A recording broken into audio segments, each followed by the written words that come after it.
सार्वजनिक बांधकाम विभागाला वेळोवेळी सूचना देण्याकरता आलो असता संबंधित अधिकारी फोन उचलत नाही.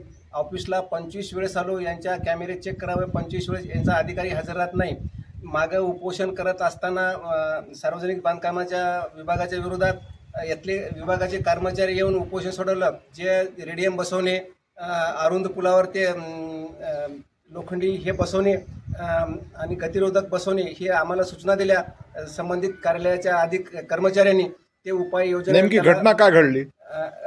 घटना काय घडली आणि कोणत्या ठिकाणी घडली? तामसा रोड, हडसणी फाटा येथे उपाययोजना आखण्यासाठी निवेदन दिले. मी उपोषण केले, उपोषण स्थळी येऊन उपोषण सोडवले. आम्ही सर्व रेडियम बसवून उपाययोजना आखतो, साफसफाई करतो म्हणून 1 वर्ष होऊन गेलं, त्याची दखल घेतली नाही. त्यांची दखल काल फोन केला मी, त्यांची दखल घेतली नाही. साहेब 2 माणसं मिळून फोन उचलला नाही.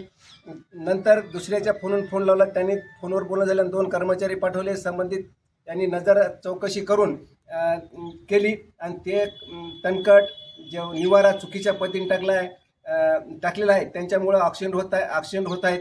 आणि जे आम्ही गेली 1 वर्षापासून सूचना दिल्या होत्या त्यांनी ते उपाययोजना आखल्या नाहीत. त्या योजना आखल्या नसल्यामुळे हे ॲक्सिडेंट होत आहेत. सर्वस्वी जबाबदारी ॲक्सिडेंट या कर्मचाऱ्याच्या चुकीमुळे होत आहेत. एकतर तिकून तामशाकून येणाऱ्या वाहनाला इकडला हडसणीकून जाणारा माणूस किंवा हातगावकून येणारा माणूस दिसत नाही. त्या टर्नमुळं हे साफसफाई केली असती तर हे जीव वाचले असते.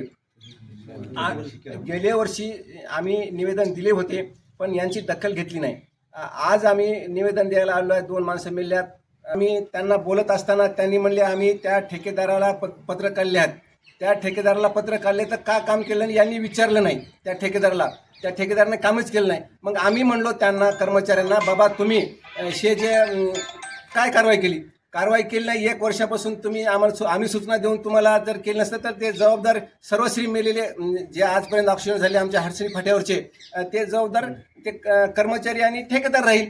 आता नेमकी काय मागणी काय तुमची? आता आमची जे काल या कर्मचाऱ्याच्या चुकीमुळे जे ॲक्सिडेंट झाले आहेत ते तो उपाययोजना आखल्याने किती जण मरण पावले नाहीत, गतिरोधक नाहीत यांच्या चुकीमुळे झाला. त्या मयताच्या वारसांना, त्या लहान लेकरांना मदत द्यावा ही आमची यांच्याकडे मागणी आहे. त्या संबंधित ठेकेदाराचा जे कोण आहे त्यांच्यावर कारवाई करून त्यांचा परवाना रद्द करण्यात यावा.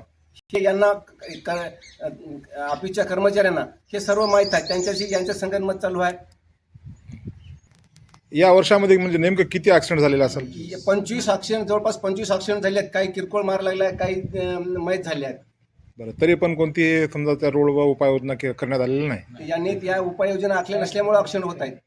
चौकशी करण्याकरता कर्मचारी आले असता आपले महाराज यांना ते रोडवर पडलेली माती किंवा धूळ हे यांच्या लक्षात आणून दिलेली आहे. त्यांनी प्रत्यक्षात पाणी सुद्धा केले आहे.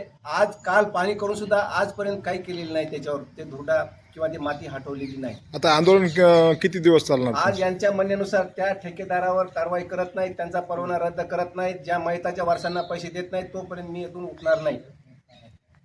आपलं नाव? बालाजी माधवराव सूर्यवंशी. तुमची काय नेमकी मागणी? तिथल्या हे बसस्टँड काढावं आणि तिथले रोड साफसफाई करावं आणि गतिरोधक तिथं दिले तर ऑक्सिजन कमी होतील अशी मागणी आहे. आंदोलनकर्ते किती आहेत, त्यांचं नाव? प्रल्हाद पाटील सूर्यवंशी, योगेश पाटील सूर्यवंशी, प्रवीण पाटील सूर्यवंशी, गजानन निकनराव सूर्यवंशी, संतोष बाजीराव सूर्यवंशी, दीपक नारायण सूर्यवंशी, कैलास रामराव सूर्यवंशी आणि नितीन राजू शिंदे, फैजुद्दीन मोहम्मद अली साहेब, विशू बाजीराव सूर्यवंशी, जयवंतराव मारुतराव सूर्यवंशी आणि गावातले सरपंच, पोलीस पाटील निवेदन देण्याकरता गेले आहेत. लगेच ते सुद्धा येत आहेत. गावकरी मंडळी, बाया माणसं सुद्धा येणार आहेत. त्यात एक गोष्ट तुम्हाला सांगतो, तर आमच्या प्रत्येकाच्या शेती कसं रोडच्या पलीकडल्या साईडला आहेत. आम्हाला स्वतः समजा पैदल जरी चालले तरी पुढून वाहन कोणतंही आलं आम्ही काय क्रॉस करू हे सुद्धा आम्हाला पता लागणं झाला. कमीत कमी अर्धा तास आम्हाला थांबावं लागायला शेतीकडे जाण्यासाठी.